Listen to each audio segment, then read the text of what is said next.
Gimana? Ya Mas, gini, eh, kalau mau ke Hong Kong dulu kan masuk PT sebentar 2 minggu gitu Mas. Terus saya itu ketinggalan barang di kamar mandi. Halo? Iya, terus lanjutin. Nah, terus waktu itu kalau kita di lingkungan PT itu kan ibaratnya kan satu rumah atau apa gitu ya. Kalau ada itikat baik itu kan kalau menemukan sesuatu pasti dibilang paling tidak ke ibu asrama atau ke satpam gitu, menemukan sesuatu gitu ya. Ini tidak disimpan gitu. Terus nah kebetulannya dilalah waktu terbang itu bareng sama anak ini, dipakai jam tangan saya. Terus? Tapi saya nggak mau langsung nekor, soalnya takut dia malu lah ya gitu. Terus ya karena saya lebih senior, saya yang dipasrai dokumen apa, ya ngomonglah sama anak ini. Tak pikir ketuk hatinya, saya bilang saya kehilangan jam tangan di kamar mandi. Tapi biarlah, saya lirik jam tangannya, ditutupi gitu. Terus saya teruskan lagi, ya apa-apa lah kalau bukan rezeki saya ya nanti diganti yang lebih baik. Langsung dilepas gitu. Sudah terlalu lama, sampai 6 bulan. Nggak tahu tiba-tiba itu kado dari bos saya yang dulu gitu Mas. Casio jamnya. Sudah meninggal bos saya. Terus kepikiran, coba sih ya saya dapat nomor teleponnya gitu. Habis itu dia dari bandara itu, terima kasih ya Mbak sudah dibantu gini-gini, lemah gelas gitu. Habis itu sudah menghilang. Terus saya dapatkan nomor teleponnya, coba sih saya tanya gitu, saya konfirmasi gitu. Diakui Mas, iya kan gitu. Halo? Iya, lanjut. Saya dengerin. Iya. Terus kalau mbaknya, Mbak maaf ya, waktu saya berangkat itu saya lihat jam tangan saya dari Mbak gitu ya.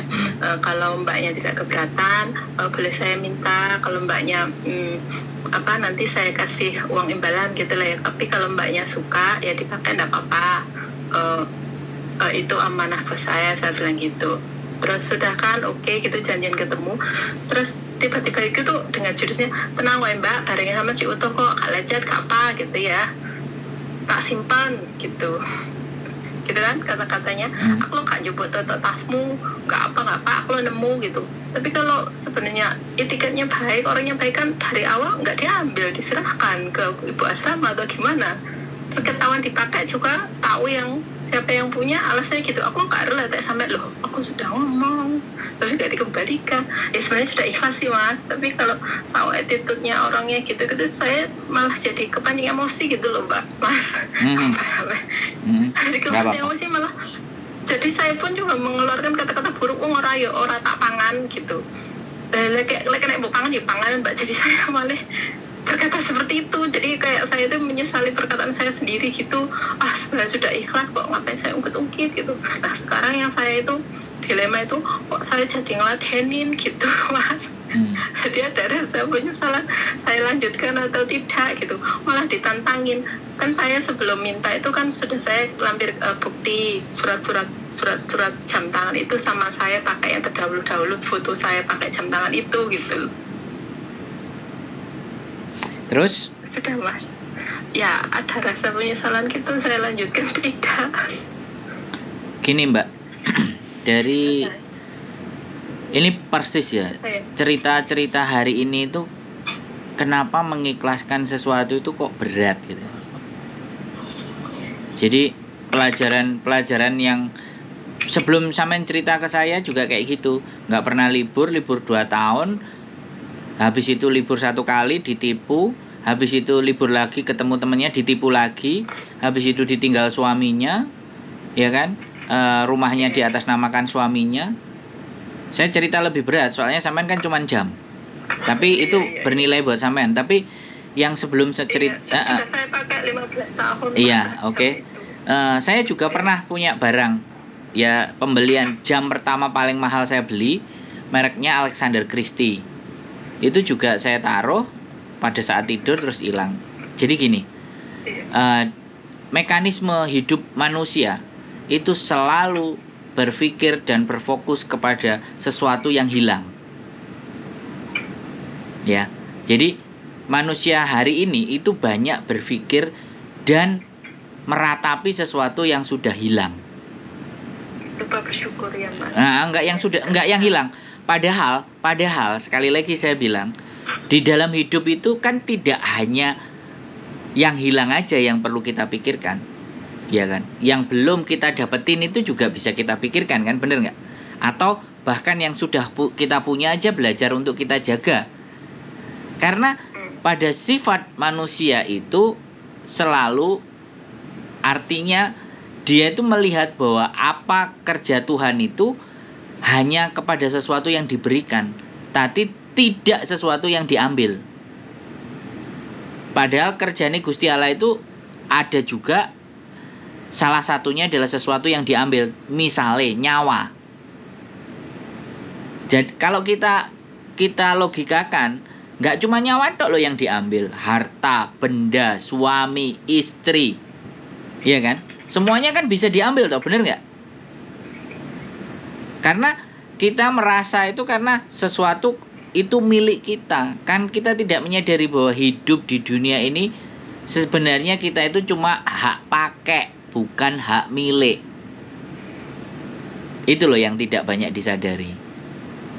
Jadi keluar dari konteks arloji itu mau dilanjutkan apa enggak, sampai nanti yang menentukan. Saya cuma memberikan gambaran, ya kan? Kalau sampai kenapa? Ya, terima kasih.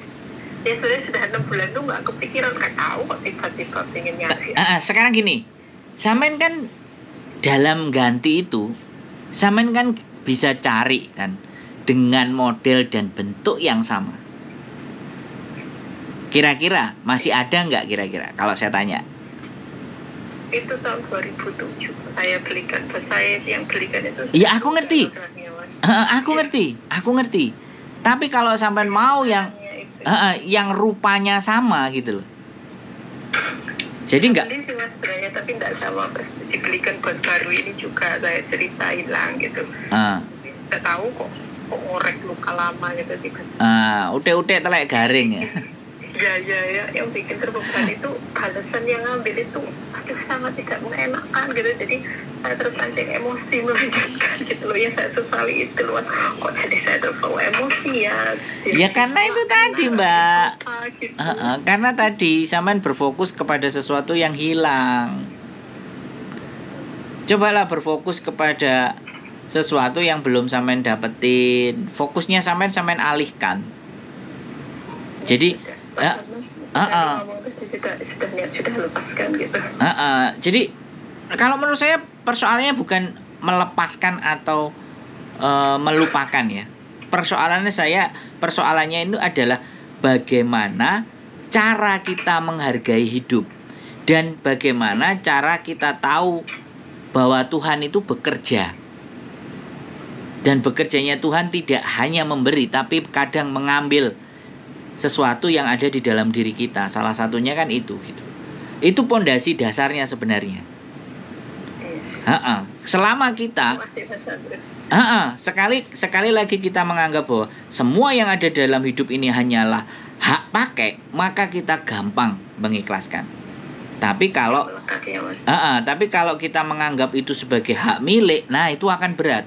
Makanya saya dulu kuliah itu saya cuma punya duit 50.000 untuk hidup 2 minggu. Saya mencoba menerapkan, bisa nggak saya cuma 100 Hongkong dolar atau 200 Hongkong dolar saya pegang di dompet dan saya bisa kemana-mana di Hongkong, cuman minta patadong saja sama istri saya.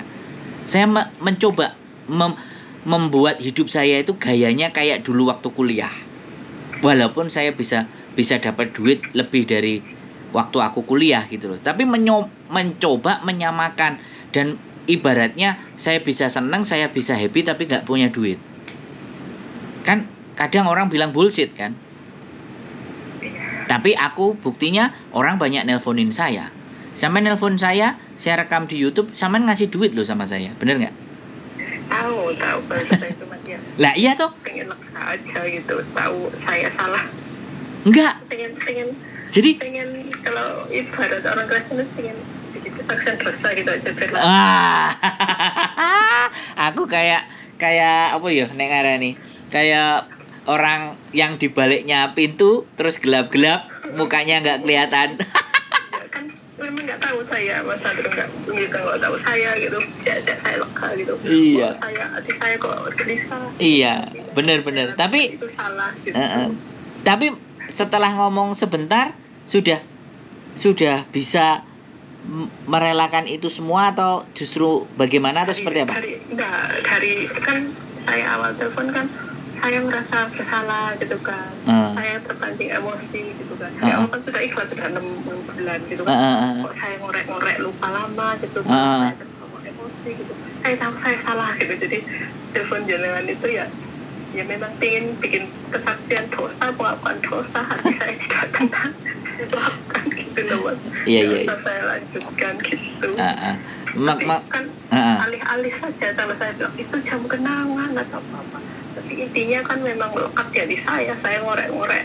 Istilahnya masalah buat hati saya gitu kan Mas. Iya. Jadi sekali saya ngomong tadi sudah nyangkut ya. Memang bikin pengakuan dosa saja karena hati saya galau tidak enak sendiri. Saya tahu itu tidak benar. Pengakuan dosa sampean jadi rezeki saya kan? Iya, enggak apa-apa. Jadi sampean masih bisa memberikan orang lain rezeki. Iya. Dengan sesuatu ingin dihempaskan malah jadi rezekinya orang. Loh. Berarti bersyukur banget dong. Sampean setidaknya berbagi, share sesuatu ke saya. Iya Mas, kalau berbuat sesuatu ego saya bilang benar itu milik saya loh, saya tahu saya ambil itu kan, tapi hati saya ternyata galau. Kapan-kapan kalau ngopi lebih enak lagi ini biar kegalauannya tambah hilang. Insyaallah Mas. Saya sudah pernah telepon loh Mas sebenarnya. Ya, saya sekali lagi, saya nggak mengingat-ingat satu persatu, tapi yang inti dan poinnya adalah, inti dan poinnya adalah dari apa yang bisa saya sampaikan dan orang itu merasa kebuka cara berpikirnya. Oh iya, oh benar, oke. Itu sudah senang saya.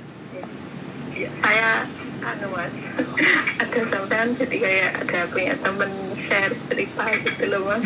Aku tahu sampean cerita yang mana.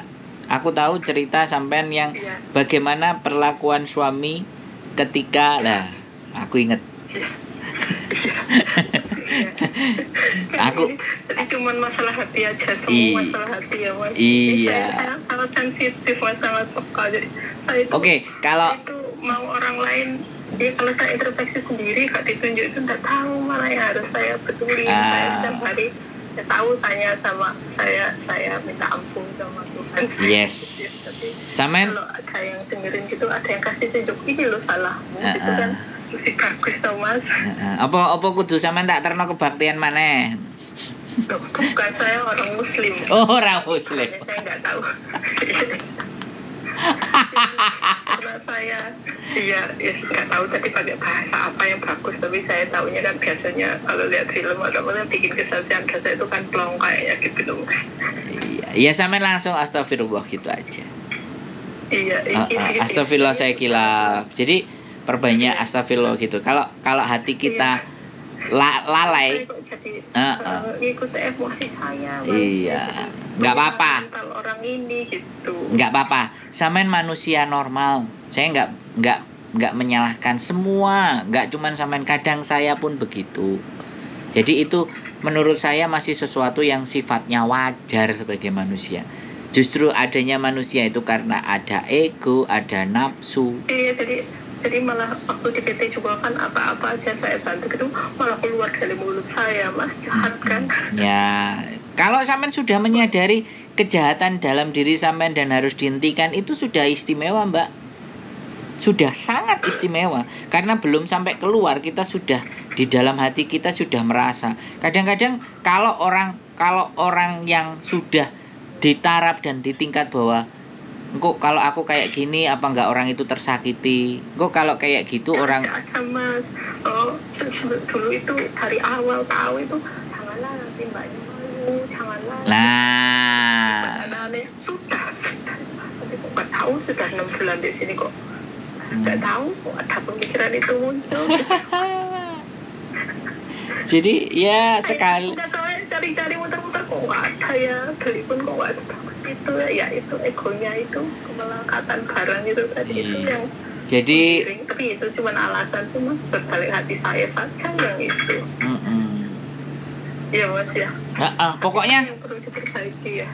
pokoknya gini, keterikatan terhadap sesuatu yang sifatnya materi itu akan menyengsarakan hidup kita. Nah, itu kuncinya.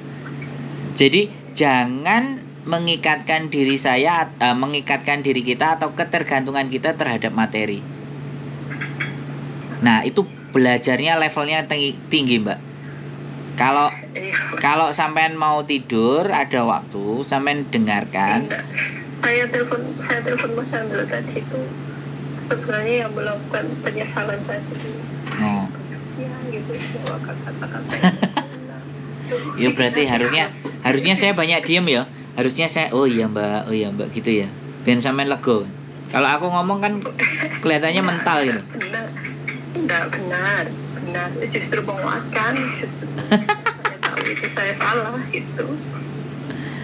Gitu. Ada harus namanya endokrin ya, atau zat kimia yang membuat kita jauh lebih tenang ketika kita bisa melepaskan semuanya dalam hidup kita, tidak menggantungkan hidup kita kepada apapun dan siapapun. Jadi kalau pelajaran Taoisme itu hidupnya mengalir seperti air, tenang gitu. Tapi bukan berarti air itu tidak waliullah, Mas. Nah, kenapa? Itu tingkatannya waliullah, Mas. Saya siap, tapi insya Allah saya belajar, Mas. Loh, ya itu sampean nggak boleh. Kalau kita bicara itu tingkatnya waliullah, kan kita bisa belajar pelan-pelan. Iya, saya salah. Makanya saya belajar. Nah, waliullah itu juga manusia, ya kan? Sama, ya kan? Bedanya dia mempunyai kekuatan riadoh, mempunyai kekuatan tirakat, bisa menahan emosinya, bisa menahan kesedihannya dia, bisa menahan kebahagiaannya yang tidak terlalu. Lah kenapa nggak kita belajar juga? Iya, belajar. Hidup ini kan isinya belajar. Iqra. Nah, itu kan ayat pertama. Bismi Rob. Nah, jadi kan kita disuruh belajar. Jadi belajar dari buayan sampai nanti di liang lahat. Kita masih harus belajar gitu, Mbak. Jadi jangan berhenti. Justru waliullah itu ngajarin apa, ya coba kita terapkan. Mana yang cocok. Terima kasih Mas Andro ya. Jadi pendengar saya.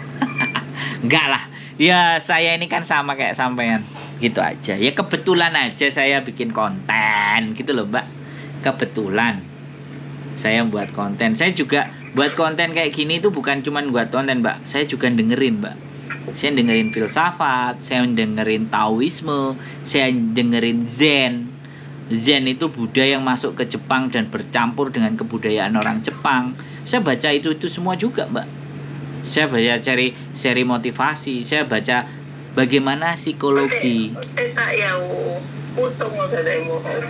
Gitu. Karena kalau nggak kayak gitu nggak kuat, Mbak. Dicurhati wong sakmono keane mbledos, Mbak. Umup. Dicurhatin kayak gitu umup, Mbak, nek kita nggak punya vitaminnya. Iya, tapi saya dengar Mas Andro juga saya pilih, sekiranya saya butuhkan gitu saya dengarkan. Jadi iya, Mas, ya kiranya vitamin buat saya itu saya dengarkan. Maaf ya, Mas. Enggak apa-apa. Loh, aku kadang-kadang cari musuh yang artinya justru saya itu dimaki-maki gitu. Gak iso kayak ngono ndro. Saya coba gitu. Selama ini kan semua mengiyakan. Ya, berarti saya memang iya loh. Loh lah iya. Makanya kadang sesekali saya ingin berbicara kepada orang-orang di mana yang punya cara pandang dan cara berpikir yang berbeda. Terus tak lihat keperbedaannya sampai sejauh mana. Kalau dia sudah mulai emosi, saya harus mundur.